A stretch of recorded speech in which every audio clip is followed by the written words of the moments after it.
This is Scott the Fix-It Guy. Our goal with our videos is to empower you to be able to do the repairs on your own and save a whole lot of money and also get that great feeling of having fixed it by yourself.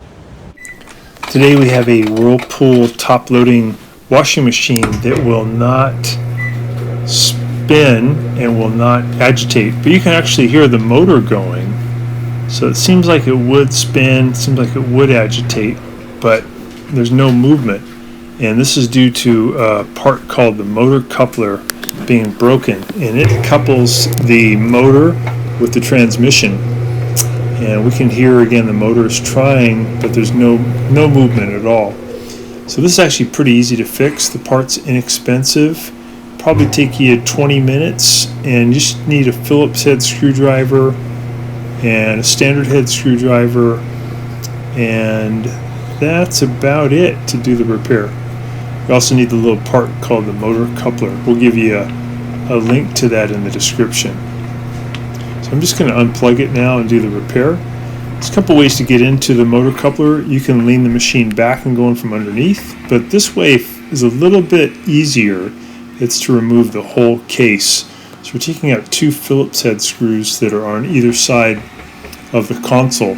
Some of these have a little trim piece that is over the screw that you have to pull the trim piece away. This one, the screw is just right there. I'm going to pull the console toward me a little bit, and then I'm going to lean it back, and that's going to expose these brass clips. I'm going to use a standard head screwdriver to pry the clip out, the one on the right. Here's the one on the left. I'll pry that one out. And then I have a electric modular connector that I'm going to disconnect for the lid switch. So I'm going to push in with my thumb, lift it up, and now I can take this whole case and just lean it toward me about 45 degrees, and I can just lift it off and get it out of the way. And I have access to all the important parts of this machine. So this is a really cool design. It's super easy to just lift up these and get them out of the way. I can see the motor, I can see the transmission. So I noticed that the motor coupler has actually fallen out the bottom, which is pretty rare. Usually they're still kind of in position, but some of the plastic pieces are broken. This one is so severely broken that it actually fell out the bottom. So to get to this, I'm going to remove the motor. First I remove this piece here, this clip at the top, this clip at the bottom.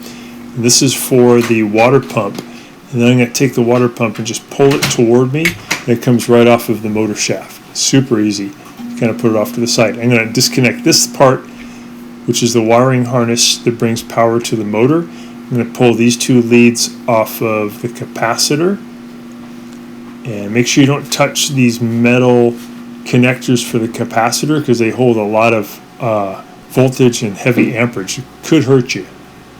So I'm going to use this nut driver to pull off these two nuts. You could also use a Phillips head screwdriver to take them off too. And these are part of what's holding the motor arm to the transmission.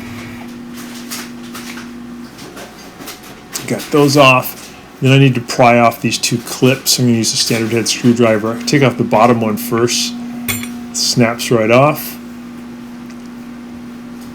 Then I'll do the top one. I'm going to pry it off. And kind of hold up the motor because they're holding the motor up, and I need to support the weight of the motor. There we go. Now I can pull the whole motor toward me, and that's going to expose the motor coupler. I'll just take this little clip, get it out of the way. So lift up, a little bit heavy, use two hands to pull it out. And you can see these rubber bushings here that are important that they stay on the motor. Don't touch those little terminals because they could hurt you.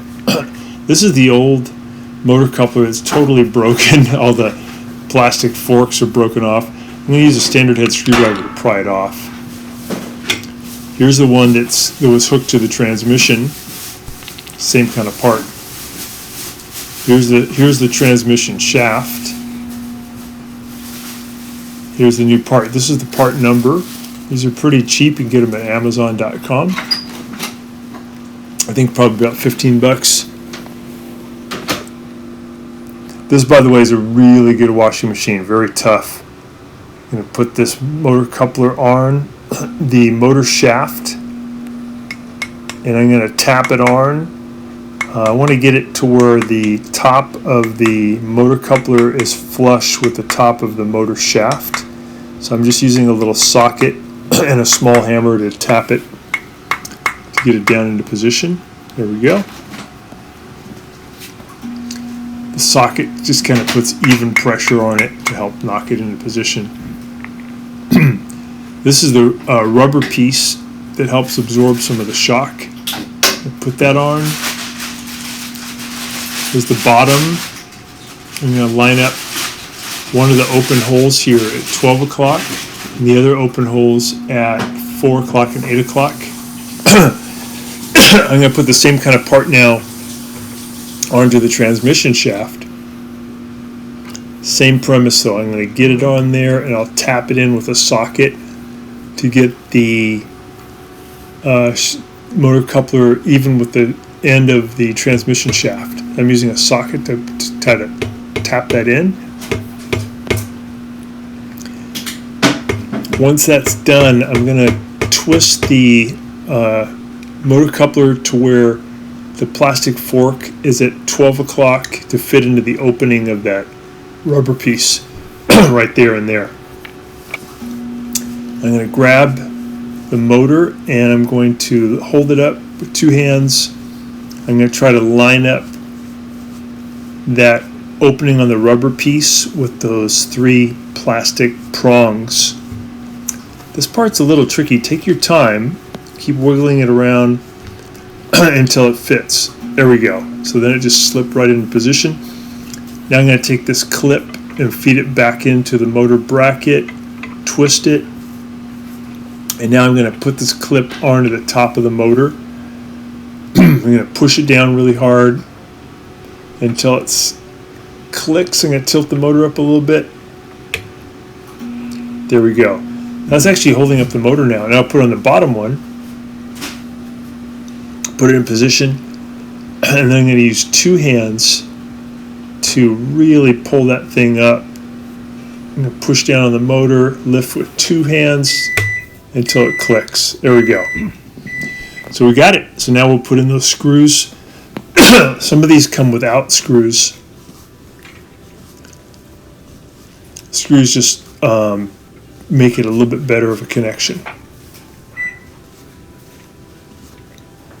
The reason the motor couplers break sometimes is due to old age, but usually it's because somebody tried to wash something really heavy like a bathroom mat or a blanket. These machines are well suited for towels or sheets or clothing, but things that heavy can be trouble. I'm putting the red wires back on the capacitor, making sure they're on there really tight.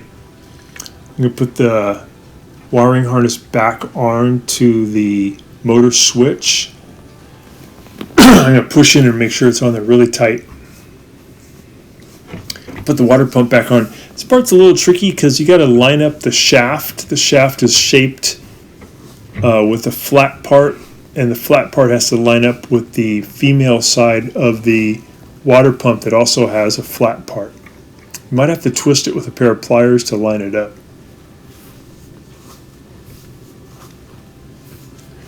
So once you get it lined up, you can just push the pump in on the shaft, and then we're going to put those clips back on. So that just lined up really good. So I'm going to twist the clip in, and then I'll push it up, and that's going to hold on the water pump. Really cool design. Like, this machine comes apart very easily. You need very, very few tools. One of my favorite washing machines, very tough. We owned one for 22 years.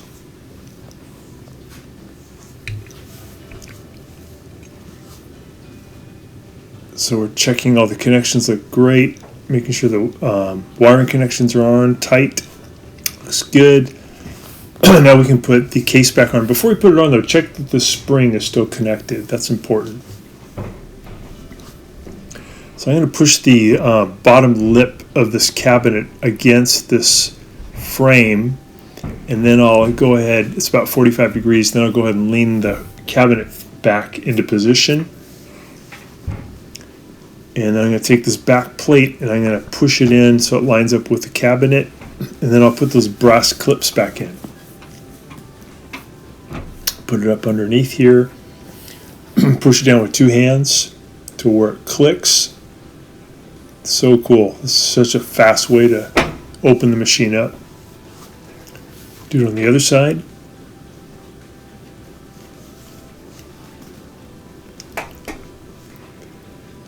Use 2 thumbs to really push it down. Yeah. Click. There we go. I got to make sure I hook up this modular connector for the lid switch. I can bring the console back down, hinges. I'm going to feed these little dog ears back into the holes on the cabinet on both sides. There we go. And I'll put those 2 Phillips head screws back in. Some of them, again, have little trim pieces that you have to clip back in, too. We'll plug it back in, take it for a test drive, make sure it's working. I'm lifting the back a few times so that the back legs self-adjust to make it nice and level. Plug it back in, set it for spin.